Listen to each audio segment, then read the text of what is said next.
Pangasinan, magandang araw buong mundo. Narito na naman ang mga balitang nakalap ng Pangasinan Watch. Isang buwang ipinagpaliban ng pagbubukas ng klase sa lahat ng campus ng Pangasinan State University. Ito ay dahil sa kaliwatkanang pagsasaayos sa lahat ng kanilang mga pasilidad. We renovated not only the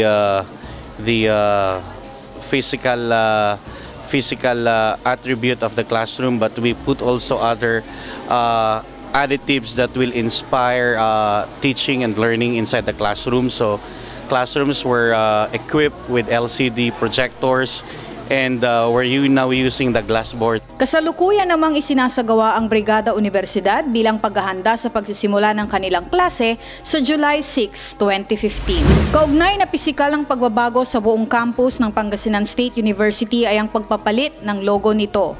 We mainly changed the logo of the university because of our new vision, and that is to become a premier state university by 2020.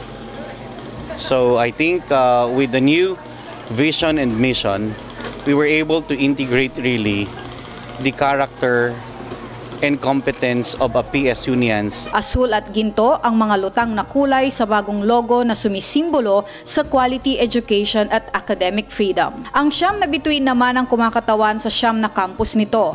Ang laurel leaves ay para sa karunungan at ang leon para sa kahandaan ng universidad pagdating ng ASEAN integration. Dagdag ni Buted, gagabayan ng 5-year development plan ang administrasyon para sa mangyayari pang pagbabago. A healthy body means a sound mind. Iyan ang binigyan diin ni Dr. Jeremy Rosario, ang Assistant Director ng Pangasinan Provincial Health Office, hinggil sa isinagawang monthly medical para sa mga kawani ng provincial government. Parte ito ng administration efforts ni Gobernador Amado T. Espino Jr. sa pinagtibay na Healthy Habit Wellness Program. Layunin nito na siguruhing makakatanggap ng libreng paggamot at konsultasyon ang bawat empleyado upang makapagbigay ng maayos na serbisyo at magampanan ng tama ang mga tungkulin. Meron ng oportunidad kada empleyado ng probinsya na mag-avail ng executive check-up sa ating pong mga paggamutan na lalong-lalo na sa Provincial Hospital. So, isa pong programa ito na talagang unique na naisagawa at para ni Governor Espino. Binigyang din ni Dr. Jeremy Rosario ang paggunita ng Blood Donation Month ngayong Hunyo. Aniya, buong taon dapat pinagtutuunan ng pansin ang bloodletting, hindi lamang ngayong buwan.